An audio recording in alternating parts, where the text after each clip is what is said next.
विकास बाल निकेतन senior secondary school सेटावली नाथावली के YouTube channel में आप सभी का स्वागत है।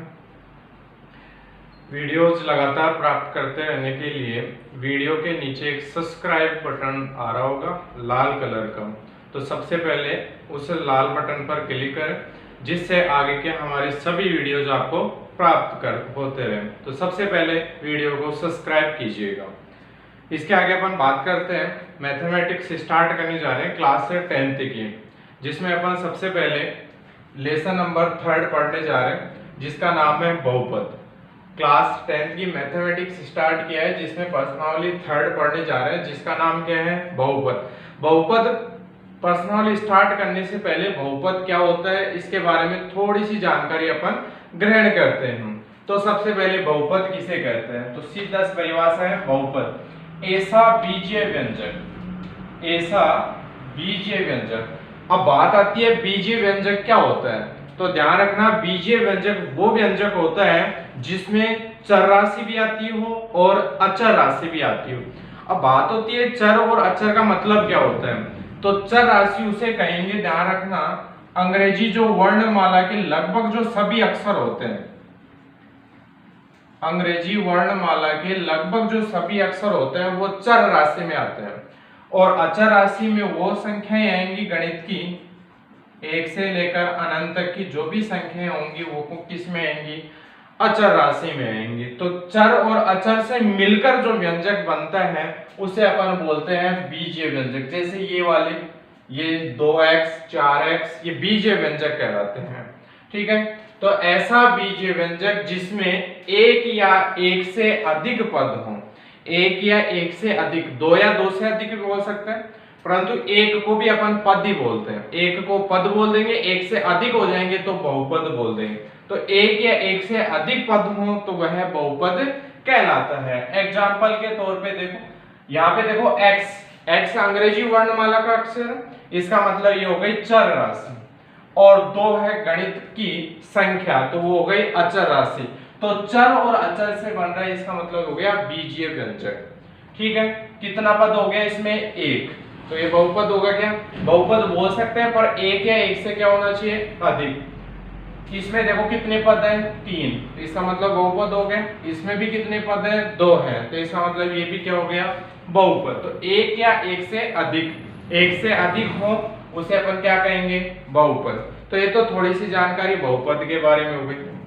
अब बात करते हैं अपन बहुपद की घात। बहुपद की घात कैसे निकालते हैं, कैसे पता करें कि इसकी घात कितनी होगी, तो सीधी सी परिभाषा है इसकी, ऐसा बीजीय व्यंजक जिसमें जो चर दिया होता है उसकी अधिकतम घात होती है वही बहुपद की घात कहलाती है। अर्थात जो चर होगा उसकी जो अधिकतम घात होगी वही बहुपद की घात कहलाती है। जैसे देखो यहाँ पे x है, तो यहाँ पे x है तो x की पावर कितनी है, 1, तो इसका मतलब ये ध्यान रखना चर की घात कितनी हो गई, 1 घात का हो गया। इसमें देखो चर x यहाँ पे भी है यहाँ पे भी है, पर अधिकतम घात कितनी है इसकी, 2, तो इसका मतलब कितनी घात वाला हो गया, 2 घात वाला। इसमें देखो x है, घात कितनी है, 1, इसका मतलब हो गया 1 घात वाला। तो इस घात के आधार पर 1 2 3 घातों के आधार पर इसके 3 प्रकार से पढ़ सकते हैं।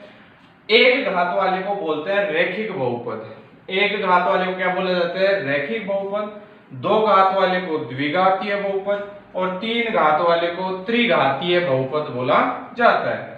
अब सबसे पहले बात करते हैं रैखिक बहुपद। रैखिक बहुपद का मतलब हुआ जिसमें घात कितनी हो, 1 हो। तो परिभाषा में स्पष्ट है, ऐसा बीजीय व्यंजक जिसमें चर की अधिकतम घात कितनी हो, 1 हो, अधिकतम घात होनी चाहिए कितनी, 1, तो वह बहुपद कौन सा बहुपद कहलाएगा, रैखिक बहुपद कहलाता है। अब रैखिक बहुपद को दर्शाते कैसे, तो ध्यान रखना एग्जाम में पूछ सकते हैं कि रैखिक बहुपद को व्यक्त कीजिए, तो रैखिक बहुपद को व्यक्त करने का तरीका है ax + b। अब बात करोगे ax और b आ गए, इसका मतलब यहाँ पे ax b तीनों चर राशियां नहीं है, ध्यान रखना, यहाँ पे चर राशि केवल और केवल x है, बाकी a और b यहाँ पे अचर राशियां हैं। कुछ जगह अपवाद, तो ध्यान रखना यहाँ पे a और b क्या है, अचर है, बाकी यहाँ पे चर केवल कौन सा है, x है। अब बात करें सर आपने तो बताया कि चर राशि कौन सी है, केवल अंग्रेजी वर्णमाला, तो अपवाद में है, तो a और b यहाँ पे क्या माने जाएंगे, अचर, बाकी केवल x कौन है, यहाँ पे चर है। तो ऐसा बीजीय व्यंजक जिसमें चर की अधिकतम घात कितनी हो, 1 हो। तो रैखिक बहुपद को दर्शाने का तरीका हो गया ax प्लस b। अब उदाहरण के तौर पर लिख सकते हैं जिसकी घात कितनी हो, 1, तो x की घात कितनी है, यहाँ पे 1 है, तो रैखिक, यहाँ पे भी देख लो 1, यहाँ पे भी देख लो 1। अन्य एग्जांपल भी आप देख सकते हो जिसमें x की घात मैक्सिमम कितनी होनी चाहिए, 1 होनी, चाहे बड़ा कितना भी हो, व्यंजक बड़ा कितना भी हो, x की मैक्सिमम घात कितनी होनी चाहिए, 1। ऐसे द्विघातीय बहुपद, ऐसा बीजीय व्यंजक जिसमें चर की अधिकतम घात कितनी होगी, अब द्विघातीय तो कितना हो जाएगा, 2। देखो दर्शाने का तरीका, तो द्विघातीय बहुपद को दर्शाते हैं ax square plus bx plus c। चर यहाँ पे केवल एक है x, बाकी a b और c यहाँ पे अचर हैं। तो दर्शाने का तरीका जरूर याद रखना, ax square plus bx plus c। देख लो इन इक्वेशन के हिसाब से देखो द्विघात बहुपद है या नहीं है, क्योंकि चर है x, x की मैक्सिमम घात कितनी है, यहाँ पे 2, यहाँ पे कितनी है, 1, तो अधिकतम घात कितनी है, 2। इसका मतलब बहुपद कैसा हो गया, द्विघातीय बहुपद। ऐसे इसमें भी देख सकते हैं 2 घात वाला है, इसका मतलब ये भी कैसा हो जाएगा, द्विघातीय बहुपद। ऐसे अपन तीसरा प्रकार पढ़ सकते हैं त्रिघातीय बहुपद। ऐसा व्यंजक जिसमें चर की अधिकतम घात कितनी हो, 3 हो, त्रिघातीय बहुपद कहलाता है। रूप है इसका, वैसे आपके चलता नहीं है, जनरल नॉलेज के आधार पर आपके चलेगा केवल इस चैप्टर में द्विघातीय बहुपद सबसे ज्यादा काम आने वाला है आपके, द्विघातीय बहुपद। तो द्विघातीय बहुपद का ये रूप जरूर याद रखना, काम में है, बट ध्यान रखना a b और c यहाँ पे क्या है, अचर है। ऐसे इसमें इसकी घात कितनी है, x की घात 3 है, तो कौन सा हो जाएगा, त्रिघातीय बहुपद। लिखती है इन सभी में a b और c d, जहां पे भी a b c d आया वो सारे क्या हैं, अचर पद हैं, ठीक है। अब बात करते हैं पदों का गुणांक। बोलते हैं इस पद में इसका गुणांक क्या है, तो गुणांक क्या होता है, तो ऐसा पद जिसमें चर राशि के गुणा में जो अंक होता है वो पदों का गुणांक कहलाता है।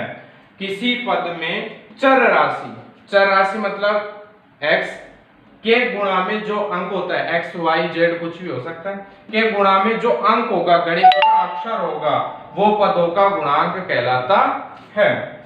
जैसे एग्जांपल पे देखा है 2x square plus 4x plus 5, इसमें पूछ सकते हैं कि 2x स्क्वायर में x स्क्वायर का गुणांक कितना है, तो 2x स्क्वायर में x स्क्वायर के गुणा में अंक कितना है, 2 है, तो 2 हो जाएगा। ऐसे 4x में देख सकते हैं कितना है, 4 है। अगली परिभाषा, यहां से आपका पार्ट चालू हो जाता है बहुपद के शून्यक, यहां से स्टार्ट हो गया शून्यक। शून्यक कैसे निकालते हैं, तो शून्यक निकालने के लिए किसी बहुपद का मान जिस चर के लिए शून्य प्राप्त होता है, अर्थात अपन किसी भी बहुपद में जो मान रखेंगे और वो रखने पर उसका मान अगर शून्य आ जाता है तो वह बहुपद का शून्यक कहलाता है। बहुपद को दर्शाते किससे हैं, तो ध्यान रखना f और कोष्टक में जो चर होता है उसमें, अगर मान लो बीजीय व्यंजक x के पदों में तो कोष्टक में x आ जाएगा, y है तो y आ जाएगा, t है तो t के पदों में है तो t आ जाएगा, तो f ऑफ t से दर्शाएंगे। तो बहुपद को दर्शाने का तरीका है f कोष्टक, कोष्टक में वो चर राशि आ जाएगी जो समीकरण में बीजीय व्यंजक में दी हुई है। तो देखो जैसे एक बहुपद ले लिया f ऑफ x बराबर 2x माइनस 2, ठीक है। अब इस बहुपद का शून्य क्या होगा, तो ऐसा मान रखेंगे कि उसको रखने पर इस बहुपद का मान कितना हो जाए, शून्य। जिस मान के लिए इसका मान कैसा प्राप्त हो जाए, शून्य प्राप्त हो जाए, तो उसे बहुपद का शून्य कहेंगे। तो चेक करो, तो यहाँ पे ऐसा x की जगह क्या रखूं कि इसका मान 0 हो जाए, तो x की जगह कितना रखेंगे, 1, तो f ऑफ 1 x की जगह 1 रख दिए, तो 2 इंटू x की जगह कितना रखेंगे, 1 माइनस 2, 2 को 1 से गुणा किया 2 माइनस 2, मतलब कितना आ गया, आंसर 0 आ गया। 0 आ गया, इसका मतलब अपन बोल सकते हैं कि अतः x बराबर 1 बहुपद का शून्यक कहलाएगा। तो ये बहुपद का शून्य कहलाएगा। आगे बात करते हैं ये बहुपद के शून्य की बात हो गई। अब इसमें एक दो सूत्र जो वेरी वेरी इंपॉर्टेंट है, आगे के जो दो सूत्र लिखने जा रहे हैं वो बहुत इंपॉर्टेंट है, उन्हीं से अपनी प्रश्नावली स्टार्ट होती है। तो सबसे पहला है द्विघात बहुपद। मैंने बताया केवल अपन किसके बारे में पढ़ेंगे, द्विघात बहुपदों के बारे में। तो द्विघात बहुपद के शून्यक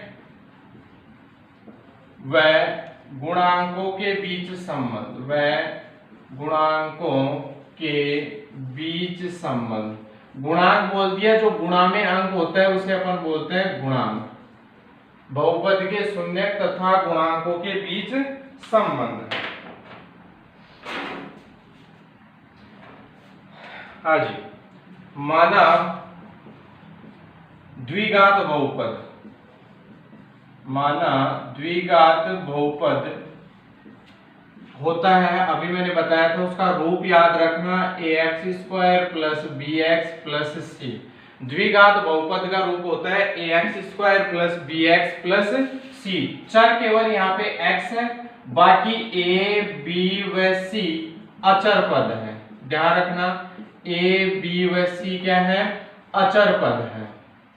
ठीक है, ऐसा रूप तो आपको प्रश्न में दिया होगा। अब संबंध क्या होगा, तो इसके दो शून्यक मानेंगे, माना बहुपद के शून्यक। द्विघात होगी तो शून्यक भी कितने होंगे, ध्यान रखना, दो शून्यक होंगे। द्विघात बहुपद है तो शून्यक भी कितने होंगे, दो, अल्फा व बीटा मानेंगे।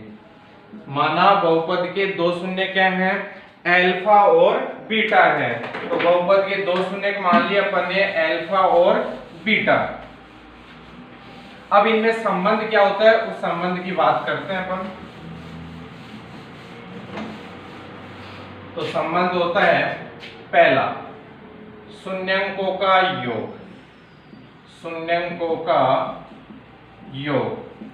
योग को, शून्य हो गया अल्फा और बीटा, तो योग को दर्शाएंगे अल्फा प्लस बीटा, शून्यंकों का योग हो जाएगा। इसका सूत्र होता है -b/a।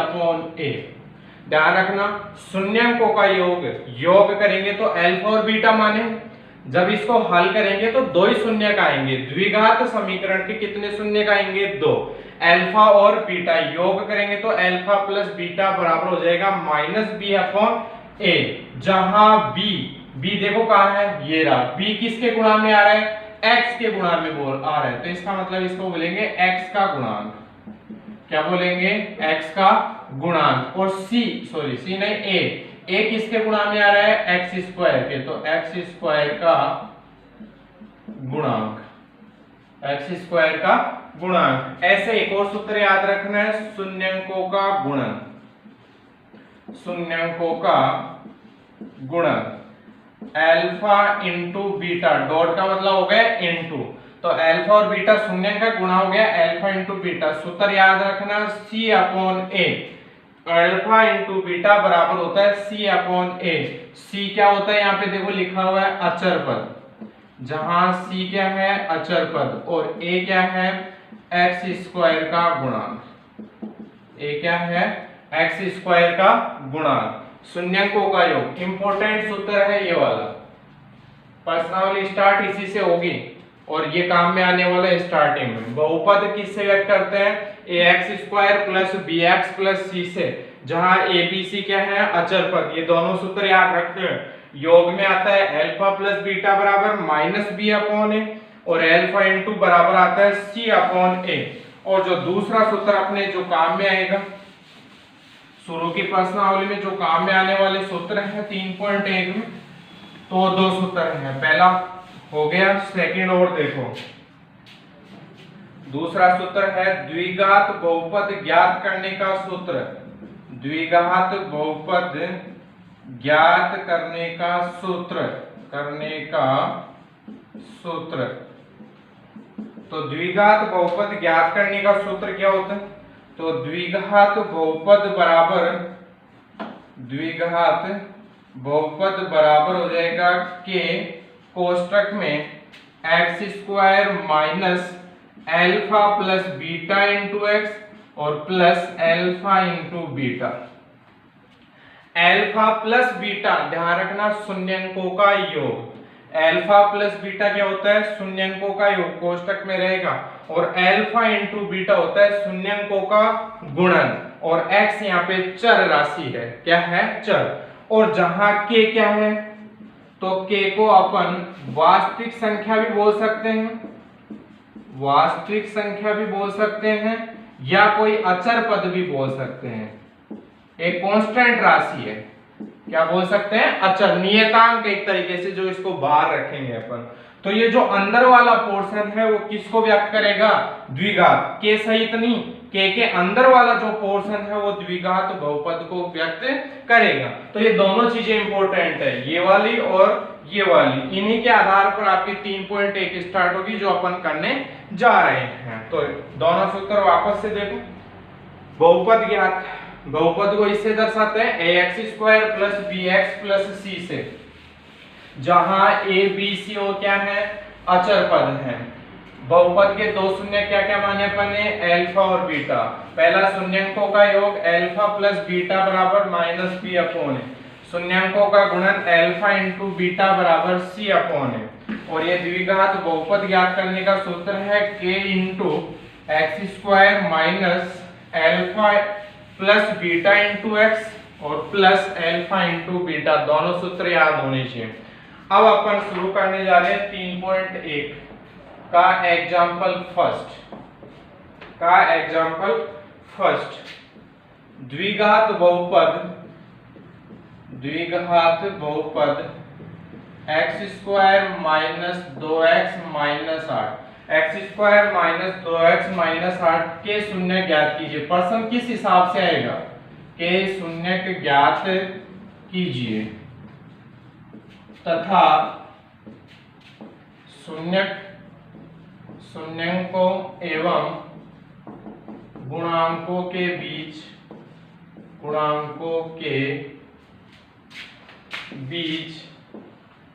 संबंध की सत्यता की जांच कीजिए, संबंध की सत्यता की जांच कीजिए। कुछ इस प्रकार से प्रश्न आएगा, द्विघात बहुपद दे देगा, शून्य ज्ञात करवा लेगा, या फिर शून्यंक और गुणांकों के बीच संबंध की सत्यता की जांच कीजिए। तो अब क्वेश्चन आपको आराम से समझना है।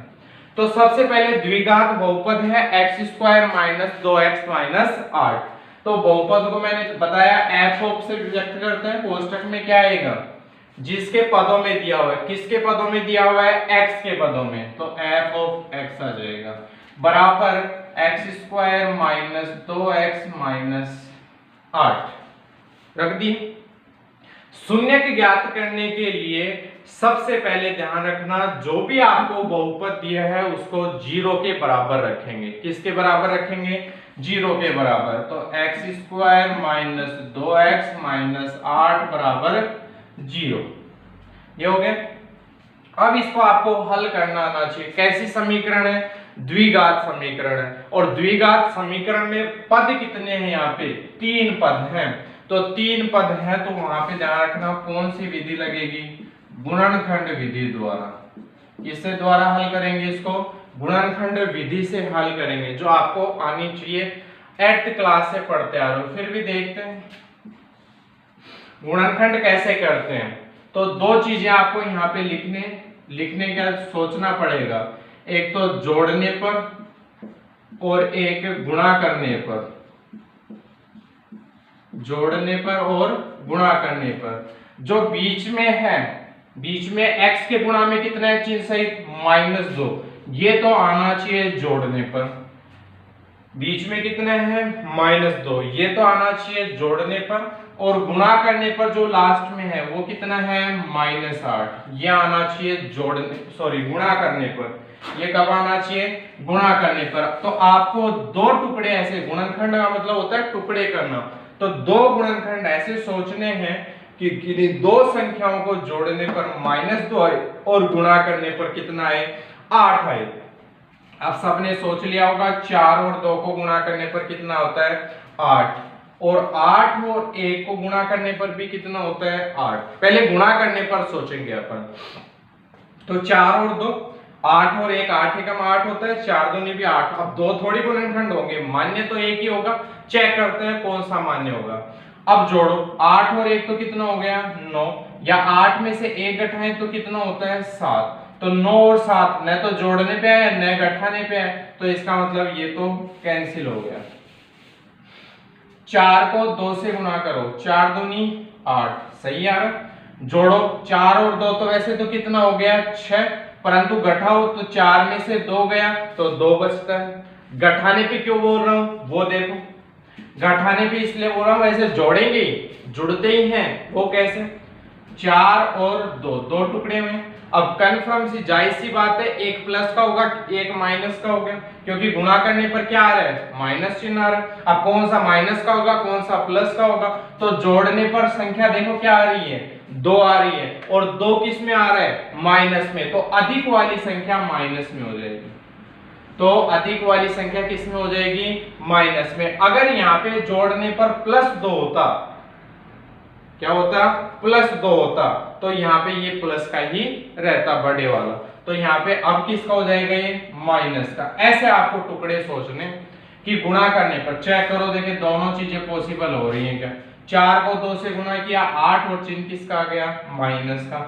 4 और 2 को जोड़ो तो -4, जोड़ेंगे तो प्लस और 2, -4 और +2 जोड़ना आता है तो कितना हो जाएगा -2 हो जाएगा, और -2 यार ये टुकड़े करना बस, ये इसमें थोड़ा सा टेढ़ा काम है। टेढ़ा नहीं, समझ में आने के बाद तो बहुत इजी है, तो ये ध्यान रखना। तो पहले वाला और लास्ट वाला पद एज इट इज आ जाएगा और बराबर 0 आ जाएगा। ठीक है, अब टुकड़े हुए हैं उनको बीच में रखना है, तो क्या क्या टुकड़े हुए हैं -4 और गुणा में कितना है x आ जाएगा, और प्लस कितना आ जाएगा 2 और गुणा में कितना आ जाएगा x। तो 4 और 2 लिख दिया और गुणा में क्या आ गया x आ गया। कितने पद हो गए 1 2 3 4, 4 पद हो गए। तो आपको 2 में कॉमन लेना पड़ेगा, तो 2 में कॉमन लो, इसमें भी x है इसमें भी x है, इसमें x की घात 2 है इसमें x की घात कितनी है 1, तो कम घात वाला कॉमन आ जाएगा x की घात 1। इसमें 4 है इसमें है क्या नहीं है, कॉमन नहीं आएगा, तो केवल क्या कॉमन आ गया x। 2 है 1x बाहर आ गया तो केवल क्या बच गया x, माइनस x बाहर आ गया क्या बच गया 4, कोष्टक बंद, प्लस का चिन्ह है प्लस लगा दिया। x इसमें है क्या नहीं है, कॉमन आएगा x नहीं आएगा। फिर इसमें 2 है और इसमें 8 है, 2 में 2 का भाग जाता है 8 में भी 2 का भाग जाता है, इसका मतलब क्या कॉमन आ गया 2, 2 से 2 कट गया कितना बच गया x, माइनस 2 का भाग 8 में देंगे कितना हो गया 4 और बराबर 0। ध्यान रखना टुकड़े करने के बाद जब कॉमन ले लेते हैं तो ये वाला और कोष्टक ये वाला कोष्टक दोनों कोष्टक सेम आने चाहिए। अगर दोनों कोष्टक सेम आ रहे हैं तो आपका यहां तक का पर्सन बिल्कुल सही है। दोनों कोष्टक क्या आने चाहिए समान आने चाहिए, तो समान आ रहे हैं तो इसका मतलब क्या है सही है। क्या कॉमन आ जाएगा दोनों में समान है तो x माइनस 4, और दूसरा कोष्टक क्या कैसे बनाएंगे यहाँ से तो x और यहाँ से कितना बच गया +2 और बराबर 0। अतः अपन बोल सकते हैं एक बार इसको 0 के बराबर एक बार इसको 0 के बराबर, तो x माइनस 4 बराबर 0 और x प्लस 2 बराबर 0। तो x बराबर हो गया 4, माइनस 4 उधर जाएगा किसका हो जाएगा प्लस का, और x बराबर +2 है उधर जाएगा किसका हो जाएगा माइनस का, तो x बराबर हो गया -2 हो गया। तो ये तो हो गए अतः बहुपद के शून्यक, अतः बहुपद के शून्यक एक तो हो गया 4 और दूसरा हो गया -2 होंगे। कौन कौन होंगे 4 और -2। ये तो शून्य के ज्ञात करने का तरीका, मतलब आधा पर्सन हो गया कि शून्य कैसे ज्ञात करते हैं। पहले बहुपद से दर्शाएंगे और बराबर में कितना रखेंगे 0। द्विघात बहुपद है तो कितने पद है 3 पद है, तो ध्यान रखना कौन सी विधि गुणनखंड विधि द्वारा टुकड़े करके, तो टुकड़े करके ये दोनों कोष्टक सेम आ रहे हैं तो सही करने का तरीका चेक करने का तरीका है कि आपका पर्सन क्या है सही है। अब संबंध की सत्यता की जांच कैसे करते हैं, तो संबंध की सत्यता की जांच करने के लिए पहले आपको एक लाइन लिखनी पड़ेगी, माना बहुपद, माना शब्द लगा दिया तो मानेंगे माना बहुपद के शून्य, क्या बताए थे सूत्र में मैंने, अल्फा और बीटा, क्या बताए थे, अल्फा और बीटा, तो अल्फा बराबर 4 और बीटा बराबर -2 है। अल्फा बराबर 4 और बीटा, एक को अल्फा मान लेंगे और एक को क्या मान लेंगे, बीटा, तो अल्फा बराबर 4 और बीटा बराबर -2। ठीक है, अब अपन अल्फा बराबर 4 बीटा बराबर -2 हो गया। अब अपन बात करते हैं सत्यता की जांच, तो इसके लिए दो सूत्र बताया था, शून्यंकों का योग, शून्यंकों का योग, योग सूत्र होता है अल्फा प्लस बीटा बराबर -b/a, सूत्र भी बताया, अल्फा प्लस बीटा बराबर -b/a। अल्फा कितना है यहाँ पे 4, तो अल्फा 4, चिन्ह किसका है, प्लस का, बीटा, बीटा कितना है -2, अब प्लस और माइनस एक साथ नहीं आ सकते, तो -2 को ध्यान रखना किस में रखेंगे, कोष्टक में, बराबर सूत्र में चिन्ह किसका है, माइनस का, b, b क्या होता है मैंने बताया था, x का गुणांक, सूत्र बिल्कुल विशेष याद होना चाहिए, b क्या होता है, x का गुणांक, ये माइनस सूत्र में है, b कहां है, x का गुणांक, बहुपद ये अपना, ये रहा, इसमें x के गुणा में कितना है, -2, तो ये -2 सूत्र में है और ये -2 x का गुणांक है, तो कोष्टक में रखेंगे, बटे a क्या होता है, x स्क्वायर का गुणांक, x स्क्वायर का गुणांक, x स्क्वायर के गुणा में कितना अंक है, यहाँ पे कुछ नहीं है, तो कुछ नहीं है तो कितना मानेंगे, यहाँ पे 1 मानेंगे, तो 4 प्लस को माइनस से गुणा किया -2 बराबर माइनस को माइनस से गुणा किया प्लस, और 2 में 1 का भाग देंगे तो कितना आ गया, 2, 4 में से 2 गया, 2 बराबर 2, तो दोनों बराबर आ गए, आने भी बराबर ही चाहिए, आने भी बराबर ही चाहिए, तभी अपना प्रश्न यहाँ तक सही होगा, तो गलत होने के चांस बहुत कम है, क्योंकि प्रश्न में आगे से आगे पता चलता रहता है कि कहाँ गलती हो सकती है, तो यहाँ पे तो बता दिया दोनों कॉमन आने चाहिए तो सही है, अगर यहाँ पे ये दोनों बराबर आ रहे हैं तो भी सही है अपना प्रश्न। और दूसरा और चेक कर लो, तो दूसरा क्या था, शून्यंकों का गुणन, शून्यंकों का गुणन, और गुणन होता है अल्फा इंटू बीटा बराबर c/a, c क्या होता है, अचर पद, c क्या होता है, अचर पद, अल्फा, अल्फा कहाँ है, ये रहा, तो अल्फा बराबर 4 इंटू बीटा, बीटा कितना है -2, तो माइनस किस में रखेंगे, कोष्टक में, बराबर c क्या होता है, अचर पद, कहां से लेंगे, बहुपद से, ये रहा बहुपद, अचर पद -8, जो लास्ट में होता है वो अचर पद -8 बटे a क्या था, x स्क्वायर का गुणांक, तो x स्क्वायर के गुणांक में कितना है, 1, 4 को 2 से गुणा किया 8, चिन्ह माइनस का, और इधर भी -8, तो -8 बराबर कितना हो गया, -8 हो गया, ठीक है, तो अतः बहुपद के शून्यक व गुणांकों के मध्य संबंध सत्य, कैसा है, सत्य है, क्योंकि दोनों आपस में क्या आ गए, बराबर आ गए, इसका मतलब योग और गुणन बराबर है, इसका मतलब ये क्या है, सत्य है। तो प्रश्न को चेक करने का तरीका हो गया, ये भी बराबर आनी चाहिए, ये भी बराबर आनी चाहिए, और ये दोनों कोष्टक भी सेम आनी चाहिए, तो इसका मतलब अपना प्रश्न बिल्कुल क्या है, सही है। तो इस प्रकार से आपको प्रश्न 3.1 में से पूछा जा सकता है। तो एक तरीका ये, और जो दूसरा तरीका है, दूसरा अपना मेथड था कौन सा, द्विघात बहुपद के द्वारा, सूत्र के द्वारा ज्ञात करना द्विघात बहुपद।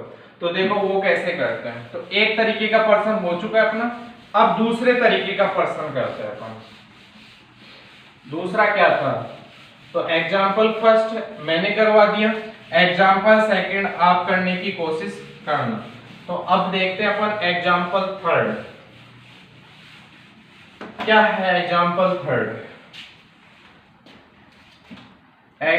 थर्ड एक द्विघात बहुपद ज्ञात कीजिए, एक द्विघात बहुपद ज्ञात कीजिए जिसके शून्यंकों का योग, जिसके शून्यंकों का योग, शून्यंकों का योग एक बटे शून्यंकों का योग व शून्यंकों का गुणन, शून्यंकों का गुणन 1/4 व -1 है। ये दूसरा प्रश्न है अपना, जो अपन ने दूसरा सूत्र लिखाया था।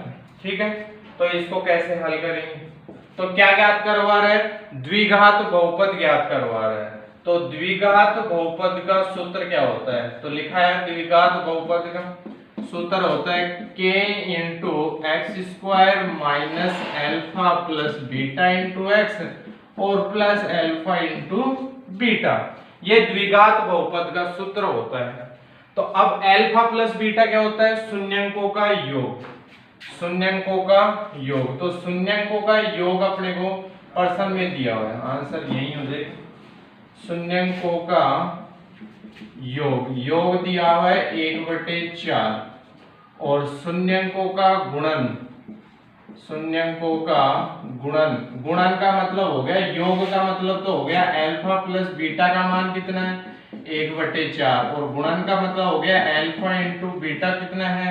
-1। बस सीधा सा है, सूत्र याद होना चाहिए आपको। प्रश्न में मान दिए उनको सूत्र में रखना है।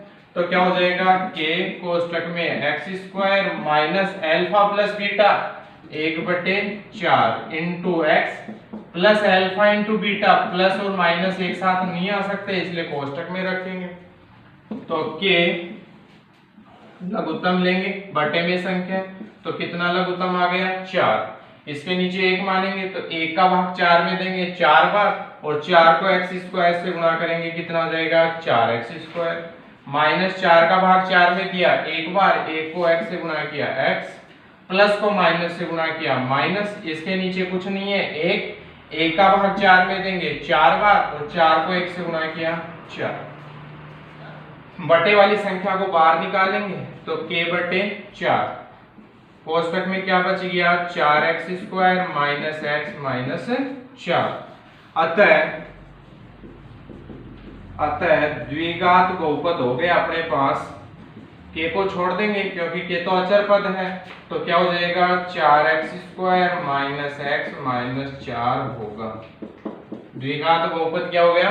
4x square minus x minus 4, जहां k/4 को अपन बोलेंगे अचर पद या वास्तविक संख्या, या क्या बोलेंगे? वास्तविक संख्या। तो ये दो प्रकार पढ़े और दोनों प्रकार के अपन ने क्वेश्चन बताए। एक प्रकार शून्य ज्ञात करना और दूसरा द्विघात बहुपद ज्ञात करना। इसमें आपको ये दोनों चीजें डायरेक्ट दी होंगी, बस आपको सूत्र में रख के अगर बटे में संख्या तो लघुत्तम लेना है, नहीं है तो डायरेक्ट रखना। और डायरेक्ट रखोगे तो जो आंसर आएगा कोष्टक में वो क्या हो जाएगा? द्विघात बहुपद हो जाएगा। k को हटा देना है, द्विघात बहुपद। तो इस प्रकार से दो आगे के वीडियो में और इसके टाइप के सवाल करेंगे। तो 3.1 प्रश्नावली को ट्राई कीजिएगा और उसके सवाल अपन आगे और डिस्कस करेंगे। तो वीडियो को ज्यादा से ज्यादा शेयर करना और सब्सक्राइब जरूर कीजिएगा, जिससे आगे के वीडियोस आपको प्राप्त होते रहे। धन्यवाद।